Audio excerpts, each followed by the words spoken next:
এমন 5-6টি সার্ভারের মধ্যে যাব যেই সার্ভারের ইভেন্ট এবং আইটেম দেখার পর তোমাদের মাথায় ঘুরে যাবে। শুধু তাই নয়, আজকের এই ভিডিওতে এমন একটি সার্ভার দেখাবো যেই সার্ভারের মধ্যে সবকিছুই তোমরা ফ্রিতেই নিতে পারবা শুধুমাত্র গোল্ডের মাধ্যমে। শুধু তাই নয়, এই সার্ভারের মধ্যে রেয়ার আইটেম সহ ফ্রি ফায়ারের মধ্যে আজ পর্যন্ত যতগুলো ইভেন্ট এবং আইটেম আছে সবগুলোই আছে এই সার্ভারের মধ্যে।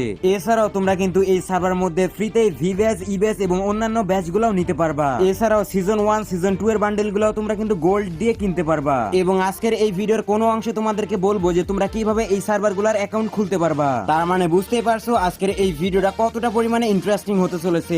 So let's begin. ওকে, তো নাম্বার 1 এ রয়েছে রাশিয়ান, মানে রাশিয়া সার্ভার। গাইজ আমি জানি যে তোমরা রাশিয়ান অনেক পছন্দ করো, মানে সার্ভার। তো চলো তাহলে দেখা যাক রাশিয়া সার্ভারে কোন কোন ইভেন্ট চলতেছে। গাইজ রাশিয়া সার্ভারে আসার সাথে সাথে কিন্তু আমাদের 10টা কার্ড দিয়েছে এবং 10টা কার্ড আমরা স্পিন করে দিয়েছি। দেখি এখানে কি পাই, সেই প্যারাশুট পেয়ে গেলাম। এছাড়াও এখানে কিন্তু ইভো ওয়ার্ল্ড ইভেন্ট চলতেছে, যেখানে কিন্তু 4টি ইভো গান রয়েছে। এটা বাংলাদেশের সঙ্গে সেম টু সেম ইভেন্ট। এর পাশাপাশি বাংলাদেশের মতো চলতেছে এখানে কিন্তু বুয়া পাস ডিসকাউন্ট ইভেন্ট। এর পাশাপাশি কিন্তু এখানে ফালতু কয়েকটা হেয়ার দেওয়া হয়েছে। ভাই বুঝলাম না রাশিয়ান সার্ভারে এইরকম অবস্থা। এর পাশাপাশি এইখানে কিন্তু 2টা ইমোট দেওয়া হয়েছে, যেটা কিন্তু আমাদের বাংলাদেশ সার্ভারের মধ্যেও অ্যাভেলেবেল। এর পাশাপাশি চলতেছে এই ইভেন্টটা। এই ইভেন্টের নাম আমি জানি না, কিন্তু এটাও আমাদের বাংলাদেশ সার্ভারের মধ্যে অ্যাভেলেবেল। তবে এইখানে একটু চেঞ্জেস রয়েছে। বাংলাদেশ সার্ভারে যেখানে একটি স্পিন দেওয়ার জন্য 20 ডায়মন্ড এবং 5টি স্পিন দেওয়ার জন্য 90 ডায়মন্ড প্রয়োজন হয়, সেইখানে রাশিয়ান সার্ভারে একটি স্পিন দেওয়ার জন্য 25 ডায়মন্ড এবং 5টি স্পিন দেওয়ার জন্য 112 ডায়মন্ড প্রয়োজন হয়। তাই তো বলি যে রাশিয়ানের এত দাম কেন।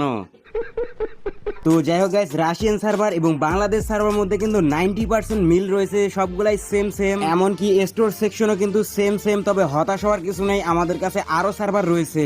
ওকে, তো নাম্বার 2 এর মধ্যে রয়েছে মিনা সার্ভার। হ্যাঁ, সেই সার্ভার যেই সার্ভারের মধ্যে B2K BNL এর মতো প্লেয়ার রয়েছে। তো চলো তাহলে দেখা যাক মিনা সার্ভারের মধ্যে কোন কোন ইভেন্ট চলতেছে। গাইস মিনা সার্ভারে আসার পর 10টি কার্ড দেওয়া হয়েছে এবং 10টি কার্ডের স্পিন মারার সঙ্গে সঙ্গে কিন্তু আমরা এখান থেকে টপ আইটেমটা পেয়ে গিয়েছি। এর পাশাপাশি কিন্তু আমরা একটা প্যারাশুটের স্কিনও পেয়ে গিয়েছি।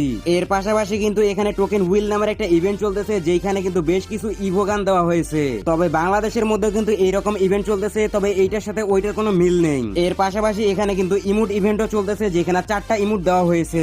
এছাড়া এখানেও কিন্তু বুয়া পাস ডিসকাউন্ট ইভেন্ট চলতেছে। এর পাশাপাশি টেনশন বান্ডেল নামের এই ইভেন্টটাও কিন্তু চলতেছে, যেখানে টপ 3টা আইটেমই কিন্তু এই ইভেন্টের মধ্যে দেওয়া হয়েছে এবং এই ইভেন্টের মধ্যে কিন্তু ফ্রি স্পিন দেওয়ারও সুযোগ রয়েছে। এছাড়াও এই ইভেন্টের দাম কিন্তু বাংলাদেশের তুলনায় অনেক বেশি। এর পাশাপাশি এখানে কিন্তু নতুন আরেকটা ইভেন্ট চলতেছে, যেটার নাম হচ্ছে গ্যাংস্টার ফ্যাশন ভর্ল্ড এবং এইখানে কিন্তু 2টা বান্ডিল দেওয়া হয়েছে। এছাড়াও একটা প্যারাঙের স্কিন দেওয়া হয়েছে, যেখানে একটি স্পিন দিতে লাগবে 9 ডায়মন্ড এবং 10টি প্লাস একটি মানে 11টি স্পিন দেওয়ার জন্য লাগবে 89 ডায়মন্ড, যেটা তুলনামূলক অনেকটাই কম রয়েছে। এর পাশাপাশি টোকেন এক্সচেঞ্জের মাধ্যমে কিন্তু কম টোকেনে এই বান্ডিলটা বের করা যাচ্ছে।